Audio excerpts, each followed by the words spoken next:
يا أيها الذين آمنوا كتب عليكم الصيام كما كتب على الذين من قبلكم لعلكم تتقون. اے ایمان والو، تم پر روزے فرض کیے جاتے ہیں جیسا کہ تم سے پہلے لوگوں پر فرض کیے گئے تھے تاکہ تم میں تقوی پیدا ہو.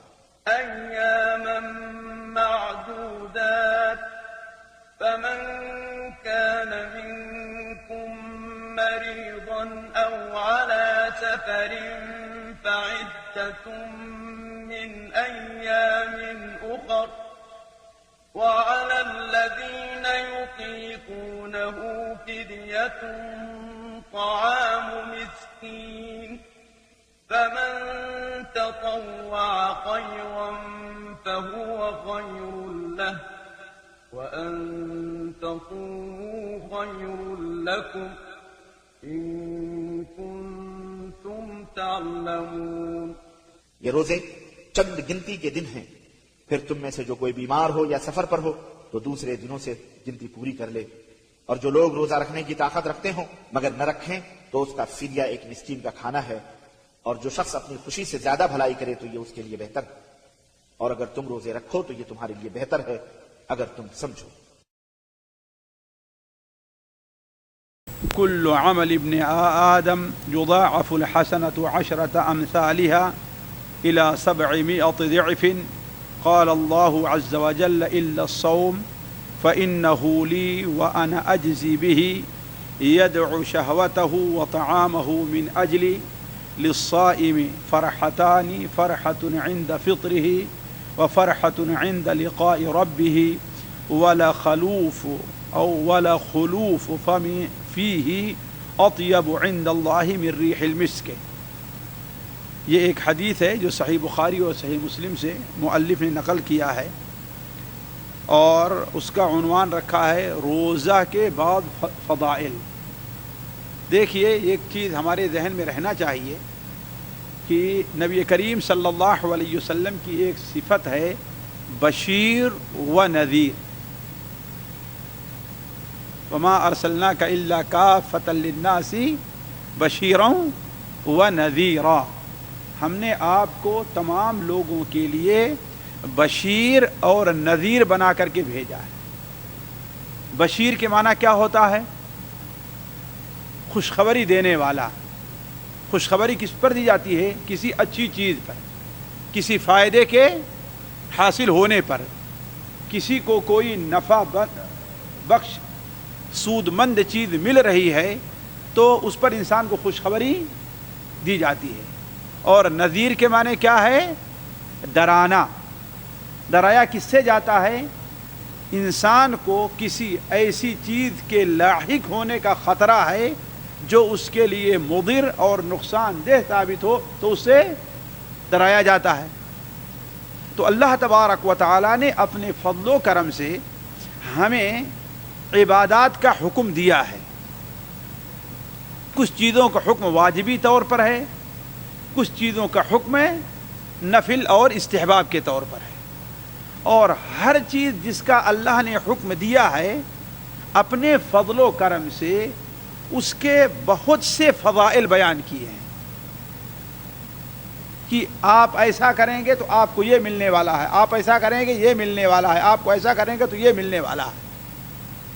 اور اسی طرح سے اس کے چھوڑنے پر کیا ہمیں نقصان ہے، ہمیں کیا گھاٹا ہے، وہ بھی اللہ تعالیٰ نے بتلایا ہے. کیوں؟ اس لیے کہ انسان فطری طور پر سود مند چیز کی طرف بڑھتا ہے، اس کو حاصل کرنا چاہتا ہے، اور مضر اور نقصان دہ چیز جو ہوتی ہے اس سے دور بھاگتا ہے اور ہٹنا چاہتا ہے. تو اللہ تبارک و تعالیٰ نے روزے کو جو ہمارے اور آپ کے اوپر فرض کیا ہے، تو روزے کے بھی اللہ نے بڑے فضائل اس معنی میں رکھے ہیں کہ ہم روزہ رکھیں تو ہمیں یہ چیزیں حاصل ہونے والی ہیں. کچھ چیزیں ایسی ہیں جو انسان محسوس کرتا ہے، لیکن عمومی طور پر وہ چیز ہوتی ہے جو انسان محسوس نہیں کرتا، اور یہی اس کے ایمان کا امتحان ہے. اصل میں یہی، اس لیے کہ ہر چیز جس کو آپ محسوس کریں اس کو مان لیں تو اس میں فائدہ کیا ہوا؟ اس میں کوئی کمال نہیں ہے۔ کمال تو یہ ہے کہ آپ جس کے اوپر ایمان لے آ رہے ہیں وہ آپ کو ایک ایسی چیز کا وعدہ دلا رہا ہے جو آپ کے سامنے محسوس نہیں ہے، تو اس کے اوپر اعتماد کا آپ کے امتحان یہ ہے کہ آپ اسے قبول کر لیں۔ دنیا میں بھی آپ کو کوئی انسان کوئی چیز آپ کے ہاتھ میں نہیں دیتا، لیکن کہتا ہے یہ کام کرو تو میں آپ کو یہ دوں گا۔ بسا اوقات آپ اس سے حجت کریں تو کیا کہیں؟ میرے اوپر اعتماد نہیں ہے، میرے اوپر تجھے بھروسہ نہیں ہے۔ تو جب ایک انسان کی یہ صفت ہے تو اللہ تبارک و تعالیٰ تو اپنے وعدے میں زیادہ سچا اور اپنے قول میں زیادہ حق ہے، تو اس کی باتوں پر تو ہمیں یقیناً ایمان لے آنا چاہیے اور اس کو قبول کرنا چاہیے، اس کو قبول کرنا چاہیے۔ اور یہی بڑی اہم چیز ہے جو اللہ تعالیٰ کے نیک بندوں کو اللہ کے احکام کو بجا لانے پر ابھارتی ہے۔ اس کے برخلاف اگر اللہ کا حکم بجا نہ لائے تو اس کا کیا نقصان ہے۔ تو اللہ تعالیٰ کے نیک بندوں کو یہی چیز اس کام کے ترک سے روکتی ہے اور اس کام کرنے میں ابھارتی ہے۔ مثال کے طور پر اللہ کے رسول صلی اللہ علیہ وسلم کی حدیث ہے کہ جو شخص جنازے کی نماز میں شریک رہے اسے اللہ تعالیٰ 1 قیرات اجر دیتا ہے، اور 1 قیرات احد پہاڑ کے برابر ہوتا ہے۔ کہنے کو قیرات ہے لیکن وزن اس کا کتنا ہے؟ ان پہاڑوں سے کہیں زیادہ ہے، اس لیے کہ احد پہاڑ آپ لوگوں نے دیکھا ہو ان پہاڑوں سے کہیں بڑا ہے کہ نہیں؟ اور جو آدمی جنازے کے ساتھ جاتا ہے اللہ تعالیٰ اسے 2 قیرات دیتا ہے۔ یہ حدیث حضرت ابو ہریرہ نے بیان کی۔ حضرت عبداللہ ابن عمر رضی اللہ تعالی عنہ اس مجلس میں شریک تھے مسجد کے اندر۔ انہوں نے کہا کہ یہ تو ہم نے اللہ کے رسول سے نہیں سنا، اس لیے کہ حضرت عبداللہ ابن عمر رضی اللہ تعالی عنہ نیکی کے بڑے حریص تھے، بلکہ صحابہ میں ایسی مثالیں کم ملتی ہیں کہ جو نیکی کے کام کے اوپر اس قدر حریص ہوں۔ تو جنازے کی نماز پڑھنے کا بڑا اہتمام کرتے تھے، لیکن جنازے کے ساتھ جاتے نہیں تھے۔ تو جب ان کے سامنے یہ حدیث بیان ہوئی تو آپ نے کہا کہ نہیں، یہ بات کیسی ہے، ایسا نہیں ہے۔ حضرت ابو ہریرہ نے کہا کہ نہیں، اللہ کے رسول صلی اللہ علیہ وسلم کا یہ فرمان ہے کہ جو جنازے میں دفن تک شریک ہو اسے اللہ تعالیٰ 2 قیرات اجر دیتا۔ اسی وقت فوراً حضرت عبداللہ ابن عمر نے اپنے قاصد کو حضرت عائشہ رضی اللہ تعالیٰ کی طرف بھیجا۔ مسجد میں بیٹھے تھے، گھر بغل ہی میں تھا، بھیجا، کہا جا کر کے پوچھ کر کے آؤ۔ قاصد واپس آیا۔ اس درمیان میں راوی کہتے ہیں کہ حضرت عبداللہ ابن عمر کی کیفیت الگ تھی، افسوس کے ساتھ مسجد کی کنکڑیاں لے کر کے اپنے ہاتھوں سے الٹ پلٹ رہے تھے، افسوس کر رہے تھے کہ ہم سے کتنی کوتاہی ہو گئی، کتنی کمی ہم سے ہو گئی۔ اور جب قاصد آ کر کہتا ہے کہ مائی عائشہ یہ فرما رہی ہیں کہ ابو ہریرہ سچ کہہ رہے ہیں، تو راوی کہتے ہیں کہ حضرت عبداللہ ابن عمر نے کنکڑیوں کو پھینکا اور کہا لقد فرطنا فی قراریط کثیرہ، بڑی افسوس کی بات ہے کہ ہم سے کتنے قیرات ثواب چھوٹ گیا ہے۔ تو یہ ایمان کی پختگی ہی تو تھی نا، ایمان پختہ تھا، اللہ تعالیٰ کے وعدے پر سچا یقین تھا۔ تو یہ بندے کا ایمان ہے کہ اللہ تعالیٰ نے نیکیوں کے، نیک کاموں کے بڑے ثواب کو کیا رکھا ہے؟ ہماری نظروں سے اوجھل رکھا ہے۔ اور یہی ہماری خوبی ہے کہ ہم غیب پر ایمان لے آئیں۔ اسی لیے متقین کی پہلی صفت قرآن مجید میں کیا بیان کی گئی ہے؟ ھدی للمتقین الذین یؤمنون بالغیب۔ متقیوں کے لیے قرآن ہدایت ہے۔ کون ہے متقی؟ پہلی چیز کیا ہے؟ جو غیب پر ایمان لے آتے ہیں۔ تو کہنے کا مطلب کہ روزے کے اندر بھی اللہ تعالیٰ نے بڑے فضائل، رمضان کے بھی اللہ نے بڑے فضائل رکھے ہیں۔ تو مؤلف نے اس باب کو قائم کیا ہے کہ روزے کے چند فضائل کو بیان کریں تاکہ ایک مومن بندہ، ایک مسلمان بندہ اس کو سنے، اس پر توجہ دے، اس کو پڑھے، تو وہ اور شوق سے اور جذبے سے روزہ رکھنے کی کوشش کرے. تو اس کے اندر کہتے ہیں کہ روزے کا پہلا ثواب اللہ تعالیٰ نے یہ رکھا ہے کہ روزہ داروں کو ان کا اجر بلا حساب دے گا اللہ تعالیٰ. روزے داروں کو ان کا اجر بلا حساب دے گا، اس لیے کہ اللہ کے رسول صلی اللہ علیہ وسلم نے کہ اللہ تعالیٰ فرماتا ہے، یہ حدیث قدسی کہلاتی ہے، یہ حدیث قدسی کہلاتی ہے. اللہ تعالیٰ فرماتا ہے کہ روزہ کس کے لیے ہے؟ میرے لیے ہے، اور میں ہی اس کا اجر دوں گا. کیوں؟ جیسا کہ پچھلی حدیث میں بھی گزرا کہ بندہ اپنی شہوت کو اور اپنے کھانے اور پینے کو کس کے لیے چھوڑ دیتا ہے؟ میرے لیے چھوڑ دیتا ہے. تو روزے کا اجر گویا اللہ تبارک و تعالیٰ نے اپنے پاس رکھا ہے. اسی لیے علماء اس حدیث کو اس آیت سے ملاتے ہیں جس آیت کے اندر اللہ تبارک و تعالیٰ نے یہ فرمایا ہے کہ صبر کرنے والوں کو اللہ تعالیٰ بے حساب اجر دے گا. کیوں؟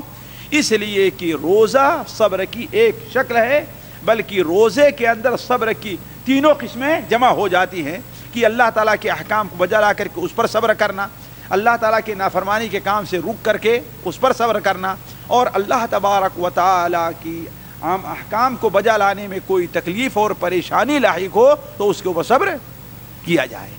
دوسرا اجر یہ ہے کہ اللہ تبارک و تعالیٰ نے تمام اعمال کو نسبت بندوں کی طرف کی ہے. نماز بندوں کے لیے ہے، حج بندوں کے لیے ہے، زکوٰۃ بندوں کے لیے ہے، لیکن روزہ میرے لیے ہے. کس کے لیے؟ اللہ تعالیٰ کے لیے. حاشا للہ اپنی طرف اشارہ کرنا جائز نہیں. اللہ تعالیٰ کے بارے میں اپنی طرف اشارہ کرنا یہ تمثیل ہوگی، یہ جائز نہیں ہے. روزہ کس کے لیے ہے؟ اللہ تعالیٰ کے لیے ہے. کس معنی میں روزہ اللہ تعالیٰ کے لیے ہے ساتھیوں؟ اس کی متعدد توجیحات علماء نے کی ہے، لیکن جو سب سے اچھی توجیح کی ہے، شاید پچھلی مجلس میں ہم نے اشارہ کیا بھی ہو، کہ تمام اعمال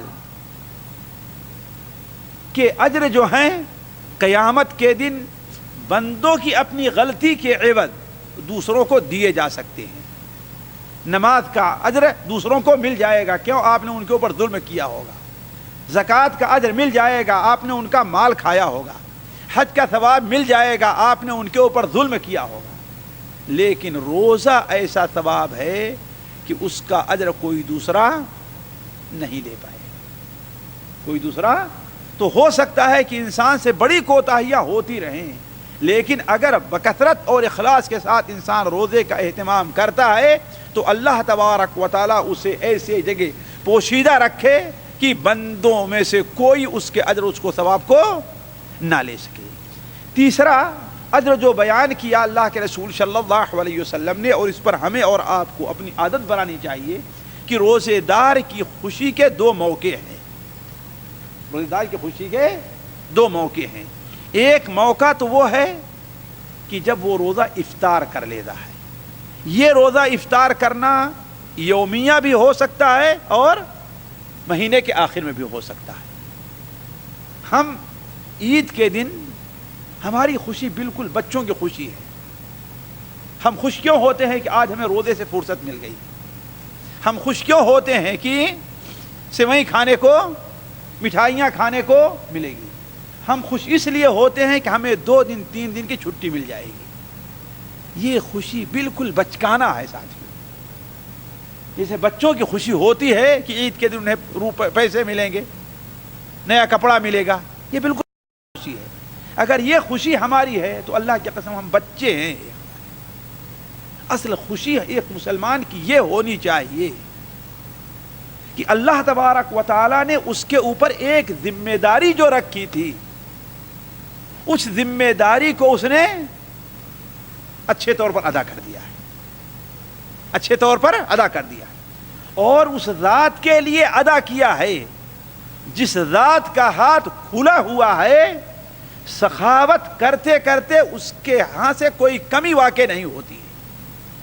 جیسا کہ نبی صلی اللہ علیہ وسلم کی ارشاد ہے کہ اللہ تعالیٰ فرماتا ہے اگر ساری دنیا کے جن اور انس ایک میدان میں بیٹھ جائیں اور ہر آدمی کو کیا چاہیے وہ تمنا کرے، بس اپنی زبان سے ادا نہ کرے، کتنا چاہیے اس کو اگر تمنا کرے، اگر اللہ تعالیٰ ہر انسان کو اس کی خواہش کے مطابق، ہر جن کو اس کی خواہش کے مطابق دیتا بھی ہے، پھر بھی اللہ تعالیٰ کی بادشاہت میں ذرہ برابر کمی واقع نہیں ہوگی. اور وہ اللہ تعالی جو اپنے باغیوں کو بھی نوازتا ہے، کافروں اور مشرکوں کو، منافقوں کو، فرعون تک کو اللہ تعالیٰ نے نوازا، جو اس قدر دعویٰ کر بیٹھا تھا کہ انا ربکم اللہ، میں سب سے بڑا رب، اللہ نے اس کو بھی نوازا ہے۔ تو ہم جو اللہ تعالیٰ کے ایک بندے ہیں، اپنی غلطی کا اعتراف ہے، اپنی کوتاہی پر ہم شرمندہ ہیں، اللہ تعالیٰ کے لیے ہم نے ایک مہینے کا روزہ رکھا ہے، تو آخر اللہ تعالیٰ ہمیں نوازے گا کیوں نہیں؟ یہ ساتھیوں ہماری خوشی کی وجہ ہونی چاہیے کہ آج اللہ تبارک و تعالیٰ کے رحمت کے دروازے کھل گئے ہیں، عید کا چاند نکلا نہیں کہ رحمت کے دروازے اللہ کے کھل گئے، اور اس قدر رحمت کے دروازے کھلے کہ اللہ تعالیٰ نے اس دن کہا بندے آج تیرے لیے روزہ رکھنا اب جائز نہیں ہے، جو کچھ کھانا پینا چاہے تو کھا لے، جو خوشیاں منانا چاہے تو خوشی منا لے۔ تو پہلی خوشی یہ ہوگی کہ جب بندہ افطار کرتا ہے، یومیہ بھی یہ خوشی ہو سکتی ہے اور مہینے کے آخر میں بھی ہو سکتی ہے۔ دوسری خوشی کب ملے گی؟ جب اللہ تبارک و تعالیٰ سے بندے کی ملاقات ہوگی، کہ روزہ رکھنے والوں کی اللہ تعالیٰ ایک عجیب شان رکھے گا، سارے لوگ دھوپ میں کھڑے ہوں گے اور روزے داروں کو اللہ تعالیٰ شیا نصیب کرے گا، سارے لوگ پیاسے ہوں گے لیکن روزے دار وہاں پر پیاسا نہیں ہوگا، سارے لوگ پریشان ہوں گے، گھبرائے ہوں گے لیکن روزے دار وہاں پر گھبرایا نہیں ہوگا، سارے لوگوں کو ان کے اعمال کا ثواب ایک کے بدلے 10، ایک کے بدلے 700 تول کر کے دیا جائے گا، لیکن روزے داروں کو اللہ تعالیٰ ان کا ثواب بغیر حساب کے دے گا، وہاں پر کوئی میزان اور تول اللہ تعالیٰ حساب نہیں رکھے گا۔ تو جس دن اللہ تعالیٰ سے بندہ ملاقات اس دن اللہ تعالیٰ بندہ خوش ہوگا، اللہ تعالیٰ جب اجر دے گا۔ تو روزے کی ایک فضیلت حدیثوں سے یہ بھی وارد ہے کہ اللہ تبارک و تعالیٰ کو روزہ اس قدر پسندیدہ ہے، اس قدر محبوب ہے۔ ساتھیو اگر آپ اپنی زندگی پر آزمائیں، ایک بچہ ہے، والدین اسے کسی کام پر لگاتے ہیں، مٹی کا کام ہے، گارے کا کام ہے، تھکنے کا کام ہے، جب شام میں اپنا کام پورا کر کے آتا ہے تو ماں کو اس بندے کے، اپنے بیٹے کے جسم سے مٹی اور کیچڑ کو صاف کرتے ہوئے ماں کو ایک لذت محسوس ہوتی ہے۔ کیوں؟ اس لیے کہ گویا یہ بیٹے نے یہ سارا کچھ کس کے لیے برداشت کیا ہے؟ اپنی۔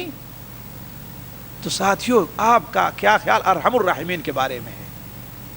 ایک تابعی نے کہا کہ اگر مجھے یہ اختیار دیا جائے کہ قیامت کے دن تمہارا حساب اور کتاب تمہارے والدین لے کہ تمہارا اللہ رب لے، تو ان تابعی نے کہا کہ میں اس پر راضی نہیں ہوگا کہ میرا حساب کتاب میرے والدین لے، میں اس پر راضی ہوگا کہ میرا حساب کتاب کون لے؟ میرا، اس لیے کہ میرا رب میرے اوپر میرے والدین سے بھی زیادہ مہربان ہے۔ تو اللہ تبارک و تعالیٰ کو روزہ، آپ کا روزہ رکھنا اتنا پسندیدہ ہے کہ روزہ رکھنے کی وجہ سے آپ کے معدے سے اور کے جو بو نکلتی ہے معدہ خالی ہونے کی وجہ سے آپ کے منہ سے، تو اللہ تعالیٰ کے نزدیک دنیا کی تمام خوشبو سے پسندیدہ خوشبو جو مشک ہے اس سے بھی زیادہ پسندیدہ، اتنی ہی نہیں بلکہ اس سے بھی زیادہ پسندیدہ ہے۔ اسی طریقے سے روزے کی ایک فضیلت یہ بھی ہے ساتھیوں کہ اللہ تبارک و تعالیٰ نے روزے کو بندوں کے گناہوں کا کفارہ قرار دیا ہے، بلکہ بعض علماء تو یہ کہتے ہیں کہ رمضان بندوں کے صغیرہ گناہوں کا کفارہ ہے، لیکن روزہ رکھ لینا رمضان میں اور غیر رمضان میں اگر صرف صغیرہ گناہوں کا کفارہ ہوا تو کون سی بڑی بات ہوئی، بلکہ بڑی امید کی جاتی ہے کہ روزہ بندوں کے کبیرہ گناہوں کو بھی کفارہ ہوگا۔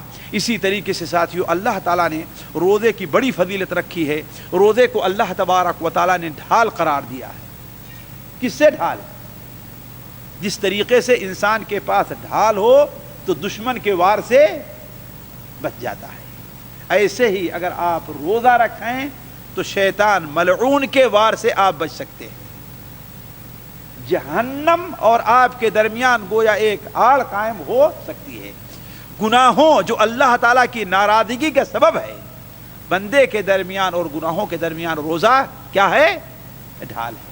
اللہ تعالیٰ نے روزے کو جہنم کا جنت کا ایک راستہ قرار دیا ہے، بلکہ جنت کا ایک دروازہ ہی اللہ تعالیٰ نے روزے داروں کے لیے رکھا ہے۔ اسی لیے حضرت ابو امامہ رضی اللہ تعالیٰ عنہ نے جب سوال کیا کہ اے اللہ کے رسول صلی اللہ علیہ وسلم مجھے کوئی ایسا عمل بتائیے جو ہمیں جنت طرف لے جائے، تو آپ نے کیا بیان فرمایا؟ روزہ رکھو، کثرت سے روزہ رکھو۔ اللہ تبارک و تعالیٰ نے روزے کا ایک بڑا فائدہ یہ رکھا ہے کہ جو بندہ اپنی عادت بنا لے کہ وہ روزہ رکھے گا تو اس روزے کو اللہ تبارک و تعالیٰ حشر کے میدان میں ایک محسوس شکل دے گا، ایک شکل میں آئے گا، انسانی شکل ہوگی، فرشتوں کی شکل ہوگی، کیا شکل ہوگی اللہ بہتر جانتا ہے۔ اس شکل میں آئے گا اور بندے کا ہاتھ پکڑ کر کے اللہ تعالیٰ کے پاس لے جائے گا اور کہے گا اے اللہ تبارک و تعالیٰ، اس نے دنیا میں تیرے لیے اپنے کو بھوکا اور پیاسا رکھا تھا، میں وہی روزہ ہوں، اے اللہ تعالیٰ اس بندے کے بارے میں میری سفارش کو قبول فرما۔ اور نبی صلی اللہ علیہ وسلم فرمان ہے کہ اس کی سفارش قبول کی بھی جائے گی، روزے کی سفارش کو اللہ تعالیٰ قبول فرمائے گا بھی۔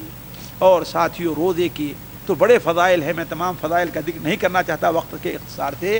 آخری فضیلت یہ بھی سمجھ لیجئے کہ اللہ تبارک و تعالیٰ نے روزے کی ایک فضیلت یہ بھی رکھی ہے کہ روزے کی حالت میں اگر بندہ اللہ تعالیٰ سے دعا کرتا ہے، بشرطے کی دعا کی شرائط کو انسان پورا کر رہا، بندے روزے کی حالت میں دعا کرتا ہے تو اللہ تعالیٰ اس کی دعا ضرور کرتا ہے۔ نبی صلی اللہ علیہ وسلم فرمان ہے ثلاثۃ، تین قسم کے لوگ ایسے ہیں جن کی دعا رد نہیں کی جاتی، ان میں ایک کون ہے؟ روزہ رکھنے والا بھی ہے۔ اور ایک حدیث میں آپ نے بیان فرمایا ہر روزے دار کی روز آنا اللہ تعالیٰ کوئی نہ کوئی دعا ضرور قبول کرتا ہے، کوئی نہ کوئی دعا ضرور قبول کرتا ہے۔ تو اللہ تبارک و تعالیٰ نے ساتھیوں روزے کے اندر بڑی فضیلتیں رکھی، ہمیں اور آپ کو ان تمام فضائل کو اجمالاً بھی اور تفصیلاً بھی سامنے رکھ کر کے اللہ تبارک و تعالیٰ کے لیے اخلاص سے روزہ رکھنا چاہیے۔ اللہ تعالیٰ سے دعا ہے کہ اللہ تعالیٰ ہمارے اور آپ کے روزے کی حفاظت فرمائے، اس لیے کہ ان روزے کی فضیلت بندہ اسی وقت حاصل کرے گا جب روزے کو برباد کرنے والی چیزوں سے روزے کو اپنے محفوظ رکھے گا۔ تو اس لیے دعا کرنی چاہیے کہ اللہ تعالیٰ ہمارے اور آپ کے روزے کی حفاظت فرمائے، اللہ تعالیٰ اس روزے کو ہمارے اور آپ کے لیے شفاعت کا ذریعہ بنائے، اللہ تعالیٰ ہر روزے کی حالت میں ہماری اور آپ کی مدد فرمائے کہ ہم اللہ تعالیٰ کی اطاعت اور اس کا ذکر اور اس کا شکر کثرت سے کریں۔ اللہ تعالیٰ ہمیں بھی بخش دے، ہمارے والدین کو بھی بخش دے اور تمام مسلمانوں کو بھی بخش دے۔ سبحانک اللہم و بحمدک، اشہد ان لا الہ الا انت، استغفرک و اتوب الیک۔